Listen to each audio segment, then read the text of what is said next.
je vais vous parler du ver Osedax, le ver dévoreur d'os. Voilà ce que vous voyez ici sur cette image, ce sont des ossements de baleine et il y a plein de vers dessus. Voilà. La présentation, je vais la partager ensuite dans le chat, vous y aurez accès et à chaque fois, vous pouvez avoir accès aux images et au papier en cliquant directement dessus. Donc maintenant, je vais essayer de changer de diapo. Voilà. Donc, Osedax, qu'est-ce que c'est déjà? On va se demander ce que c'est.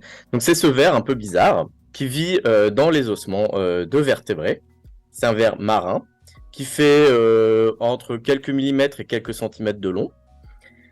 Et il est, en général, il a 4 palpes avec des pinules ici, qui permet un peu de filtrer probablement l'oxygène. On ne connaît pas très bien le métabolisme de ces animaux, c'est en étude. Et il a un tronc, il vit dans un tube muqueux, tube gélatineux. Et ensuite, en dessous, il y a un système très bizarre, un système de racines, dans lequel on va trouver notamment les ovaires et des bactéries. Je vais revenir un peu là-dessus. Donc voilà l'animal sorti de l'os, avec les œufs ici, et l'animal dans un os ici. Donc, voir un peu à quoi l'animal ressemble, il y a une vidéo, vous pourrez la retrouver dans la présentation. Voilà l'animal qui se balade, enfin qui sort un peu ses palpes, ses tentacules sur des ossements de baleine. Donc on les voit, ils peuvent être très nombreux, ça peut donner un aspect plumeux. Vous voyez ici le tube muqueux et le tronc de l'animal, et ainsi que ses palpes. Donc on peut en trouver un grand nombre sur les ossements, par exemple de baleine, mais pas seulement, je vais y revenir. Donc Osedax appartient au groupe qu'on appelle les Ciboglinidae. Je vais y revenir aussi un petit peu. Donc on sait que c'est une annélide, pourtant ça n'a pas la morphologie, ça n'a pas l'air segmenté, mais on trouve des soies chez les mâles, que vous voyez ici, chez les mâles qui sont un peu particuliers. On les a découverts en 2002 et décrits en 2004 sur les carcasses osseuses de baleines grises. Ils font quelques centimètres. Ici, vous voyez, la barre d'échelle, ici, c'est 1 cm, ici, 4 mm. Ils ont la présence de mâles nains, tout petits, qui font, bon, ici, vous voyez, ils font à peine quelques centaines de micromètres et certains font à peine même pas 1 millimètre. Donc, la femelle géante vit avec des mâles nains qui ressemblent beaucoup à des larves d'annélides. Il y a une présence d'un système de racines dont je vous ai parlé, qui va permettre de s'étendre et de dissoudre l'os dans lequel il va vivre. Et il n'y a pas de type digestif, il y a une structure qu'on appelle trophosome, même sur la nomenclature de cette structure, il y a des discussions. Dans les racines, donc proches des ovaires, dans lesquelles on va trouver des bactéries qu'on voit ici en microscopie électronique à transmission. Donc il vit en symbiose avec des bactéries. Ça, c'est quelque chose qu'on va trouver dans un autre groupe d'annélides dont je vais parler. Donc, pour replacer un peu les annélides, vous les avez ici dans l'arbre des métazoaires que je réutilise souvent, donc c'est des bilatériens, etc. Et les annélides, c'est un groupe très divers dans lequel on va trouver des annélides marines. Hein. J'en ai un t-shirt, vous pouvez voir ici, avec ce qu'on appelle les amphinomidés, un tatouage aussi. Hein, voilà. Mais il y a aussi les vers de terre qui sont bien mieux connus. Et il y a ces vers qui vivent dans les sueurs profondes, les Riftia pachyptila, qui font partie du groupe des Ciboglinidae dont je vous ai parlé. Et donc les plus connus sont les vers pogonophores, ou aussi appelés vers vestimentifères. Donc maintenant on parle de Ciboglinidae. Et donc c'est des animaux qui vivent avec des bactéries chémioautotrophes, et donc qui vont utiliser le sulfure pour pouvoir survivre. Alors Osedax, lui, se nourrit d'os de vertébrés. Donc en fait, Osedax a été découvert en 2004, mais comme il est inféodéovertébré, il y a pas mal de recherches. Et donc, on va trouver pas mal d'hôtes différents. Au début, on pensait que c'était surtout sur les baleines. Puis après, on a commencé à jeter un peu n'importe quoi dans la mer. Et on a vu que ça pouvait se développer sur des os de vaches, sur des os de thon, ou sur des os d'alligators, et aussi sur des dindes. Donc ça, c'est les différents protocoles expérimentaux qui ont été mis en place. Vous pourrez cliquer, vous tomberez sur le papier. Et vous voyez ici très bien le système de racines. Hein, ici, c'est sur, il me semble, une vertèbre de thon. Si je ne me trompe pas, Donald me corrigera. Voilà. Donc il y a dans le présent, donc on balance des os et puis on regarde, et puis finalement on s'est dit, bah si c'est sur des os, pourquoi pas sur des fossiles? Et on a trouvé évidemment ça aussi sur des fossiles. Donc il y a une espèce même de baleine qui a été nommée, dont l'épithète spécifique fait référence directement au genre Ocedax. On en a trouvé aussi sur des os de plésiosaures et sur des os d'oiseaux fossiles. Voilà. Et donc, c'est assez convaincant quand même qu'on voit les sections des os. Sur ça, c'est sur un actuel.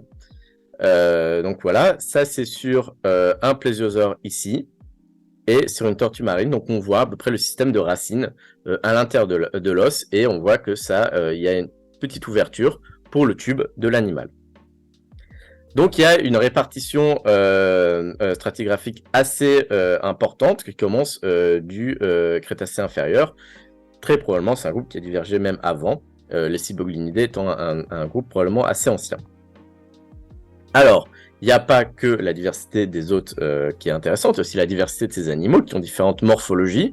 Au début, en 2009, c'était encore, il y avait des noms informels comme palpe nu, collier orange, collier jaune, etc.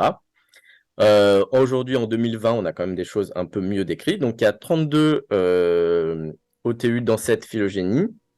Pas moins de 14 nouvelles espèces ont été décrites en 2018 dans un papier. 27 espèces dans cette phylogénie. Donc, en ce moment, il y a 27 espèces acceptées et au moins 4 espèces en attente de publication formelle et probablement d'autres aussi qui vont être décrites d'ici les années à venir. Donc, ces espèces, elles ressemblent à quoi? Parce qu'il y a un peu de diversité morphologique, même si pour l'instant, les seules phylogénies qu'on a utilisent des caractères moléculaires. Il y a par exemple un des clades avec les palpes verts que vous pouvez voir ici. Un clade assez important ici qu'on peut voir, il me semble qu'il est ici avec des palpes nus. Voilà. Un groupe avec une espèce Ocedax jaba, en référence à Jabba le Hutt, où il n'y a pas de palpe. Ça semble être le tronc de l'animal qui s'étend. Il était aussi anciennement nommé Ocedax spiral, parce qu'il a tendance à se mettre en spirale. C'est un comportement un peu particulier. Il y a certains avec le clade 4 avec le collier blanc. Ça, c'est les Ocedax. Donc ça, c'est parmi les premiers à être décrits. Rubiplumus avec les palpes rouges et plumeux. Et celui-ci, Ocedax deceptionensis avec des palpes transparents qui vit complètement dans le tube. Voilà, donc il y en a comme une morphologie encore qui reste à découvrir et beaucoup d'espèces en description et à décrire. Donc on a quand même une différence morphologique entre tous ces animaux. Donc c'est quelque chose encore en description. Pour vous montrer l'exemple de la diversité de ces animaux qu'on commence à peine à comprendre, il y a eu en 2015 Ocedax priapus qui a été décrit, qui est un Ocedax un peu plus petit que les autres, qui fait à peine 1 ou 2 cm. Et contrairement aux autres, il n'a pas de mâle nain, mais il y a un mâle petit, disons, qui fait un quart de la taille de la femelle. Et en reconstruisant les phylogénies, on pourrait supposer que ce dimorphisme sexuel, ça pourrait être une mosaïque de caractères, un mâle qui devient de plus en plus petit, jusqu'à avoir un mâle qui serait même néoténique chez les autres Ocedax. Et en fait, il se trouve que c'est plutôt une réversion, selon les phylogénies qui ont été faites, où en fait Ocedax priapus a réacquis un mâle, alors pas géant, hein, pas la même taille que la femelle, mais un mâle qui aurait une taille d'un quart de celle de la femelle. Donc ça, par exemple, c'est une espèce qui a été un peu étudiée pour montrer un peu la diversité et tous les mystères qui entourent un peu ce ver un peu étrange. Bon, si vous voulez avoir plus de détails, j'en avais parlé dans un article de blog il y a plusieurs années, au moment où ça avait été publié. Donc, pour conclure, c'est un groupe qui a été découvert récemment, avec beaucoup de travail taxonomique à faire, hein. Il y a beaucoup de taxons qui n'ont pas été nommés. Un rôle écologique probablement important en tant que décomposeur des ossements des vertébrés en milieu marin. Alors en tout cas, peut-être pas tous, mais en tout cas ceux qui sont relativement grands. On en a trouvé qui se développent sur des écailles de télostéens, par exemple. Une importance pour la compréhension de l'évolution des Cyboglinidés, qui sont un groupe assez intéressant chez les annélides. Il y a encore beaucoup de questions en suspens sur les mécanismes de digestion et d'évolution des mâles, et l'homologie avec les autres annélides, etc. Et voilà, merci pour votre attention. Ça, c'est le type de titre qu'on peut avoir là. Le ver zombie terrifiant qui mange des os de baleine. Voilà, donc ça fait un peu des jolis titres quand on veut exagérer un petit peu. Voilà. Ouais, trop classe. C'est énorme ces trucs-là, je connaissais pas. Donc c'est relativement petit. Et question vite fait, du coup, on connaît le développement de ces trucs? Genre la bouche et tout, enfin que devient le blastopore et tout, parce que ça a pas de bouche, c'est que de Non, la ça diffusion. ça a pas de tube digestif. Alors il y a un moment où la bouche se forme et après ça va se reboucher. Sur certaines espèces, il semble y avoir une cavité, mais elle est pas elle est pas utilisée. Chez les cyboglinidés en général, va y avoir simplement va y avoir ce trophosome qui va remplir la cavité de l'animal et qui va être rempli de bactéries. Chez Ocedax, il y a moins de bactéries. Donc on n'est pas sûr s'il se nourrit à partir vraiment de ces bactéries seulement. On sait qu'il se nourrit aussi en décomposant le collagène des os des animaux. Ok, trop classe. Alors, Ouais, Donald. je vois des questions aussi. Ouais, Euh, Ouais, tu disais que c'est pas très bien connu au niveau de la nutrition, donc tu sais, enfin, on sait peut-être pas, mais est-ce que du coup tu- ils profitent aussi des minéraux dans les os ou uniquement du collagène? Parce que ça paraît quand même un peu idiot de ne pas réutiliser les minéraux qu'il alors y a dans l'os. on ne sait pas trop. Ce qu'on sait pour l'instant, surtout, c'est qu'on a vu qu'ils ont beaucoup, notamment, donc j'avais préparé des diapos pour ce genre de questions. En vrai, on ne sait pas vraiment s'ils utilisent des minéraux. Il n'y a pas vraiment de partie minéralisée dans dans ces animaux. Notamment, ils vont décomposer l'os avec en acidifiant le milieu. Et ensuite, il y a tout un mécanisme, notamment au niveau des palpes, pour évacuer le carbonate. Euh, ce qu'on a vu surtout, c'est qu'il y a beaucoup de molécules, donc notamment qui contiennent du zinc, qui sont des matrix métalloprotéinases, bref, qui sont très présentes, notamment pour le collagène. En fait, on ne sait pas ce qu'elles font, notamment des graisses qu'on trouve beaucoup dans certains os, et on ne sait pas trop ce qu'elles font du reste aussi des minéraux. Voilà. Pour l'instant, on ne sait pas trop, et on ne sait pas non plus ce qu'elles font trop des bactéries. Il n'y a pas assez de bactéries pour qu'ils les digèrent directement. On pense qu'il y a un échange métabolique entre les bactéries et l'animal, mais on ne sait pas trop ce qui se fait en vrai. Il y avait petit Kraken qui demandait plusieurs trucs un peu du même style. Comment on est sûr que les mâles et les femelles, c'est bien la même espèce? Est-ce qu'on les a vus se reproduire? Est-ce que c'est génétique et tout? Et aussi, bah, du coup, et pourquoi on sait que c'est des annélides? Alors, Est-ce qu'il y a des caractères morphos? Est-ce que c'est que moléculaire? alors, comment on sait que les mâles et les femelles sont de la même espèce? Ça, c'est simple, c'est que alors, pour Ocedas priapus, ça pourrait se discuter. Alors, on les trouve en sympatrie, puis ça a été regardé génétiquement, ça pour le coup, oui. Pour les autres, en fait, simplement, le mâle, il vit collé dans le tube de la femelle. Donc, on suppose juste que ce qui vit fixé à la femelle, en tout cas dans le tube de la femelle, c'est le mâle, simplement. Et les petits animaux qu'on trouve sur la femelle, alors on a regardé un peu les gènes, on sait que c'est en général la même chose, mais il y a du sperme dedans, et dans les femelles, il y a des œufs. Donc bon, on peut savoir que c'est pas des parasites, c'est bien des petites annélides enfin, néoténiques. Et alors, comment on sait comment Comment on sait que c'est des annélides? comment c'est ces annelides, notamment la larve, trochophore, assez classique, et la morphologie qui rappelle quand même beaucoup les autres cyboglinidés dont on sait que c'est des annelides. Et aussi le fait que les mâles aient des soies qui ressemblent, qui se forment comme celles des autres annélides. Alors il n'y a pas que les annélides qui ont des soies, mais la ressemblance. Alors moléculairement, dès que ça a été décrit, on a mis ça dans des phylogénies moléculaires, c'est tombé directement dans les cyboglinidés. Mais morphologiquement, il y a aussi des études qui ont montré que le système nerveux ressemble avec les pogonophores. Voilà, si vous voulez jeter un œil, de toute façon, j'enverrai encore une fois la présentation. Il y a des études qui montrent qu'il y a quand même des similarités dans le système nerveux, par exemple. Donc on a pas mal d'ensemble d'argumentation pour penser que ce sont en effet des annélides. Est-ce que donc ça a été décrit après qu'on détermine que les cyboglinidés sont des annélides? Parce qu'à un Oui, moment, c'était un ophylum, c'est ça? ouais, oui, oui. Et du coup, tu penses, parce que morphologiquement, ça rappelle quand même plus des annélides, les Osedax. Est-ce que tu penses pas que si on avait trouvé les Osedax d'abord, on aurait tout de suite compris que les autres cyboglinidés, c'était des annélides? Non, plutôt l'inverse en fait. Les Ocedax, je pense qu'on aurait pas tilté que c'est. On aurait mis ça dans un autre phylum encore. En Ah ouais. fait, plutôt sur les autres, sur les pogonophores vestimentifères, etc. Les frénulates ici, les vestimentifères, vous voyez qu'il y a cet opistosome qui est segmenté, avec des soies répétées. Ça, c'est comme assez annélide. Chez Ocedax, il y a cette partie, alors il y a chez le mâle où il y a des soies, vite fait, mais bon, c'est un truc larvaire, on pourrait penser, il y a des soies aussi chez les larves de brachiopodes. Par contre, la partie, en fait, je vois la question, est-ce que c'est segmenté?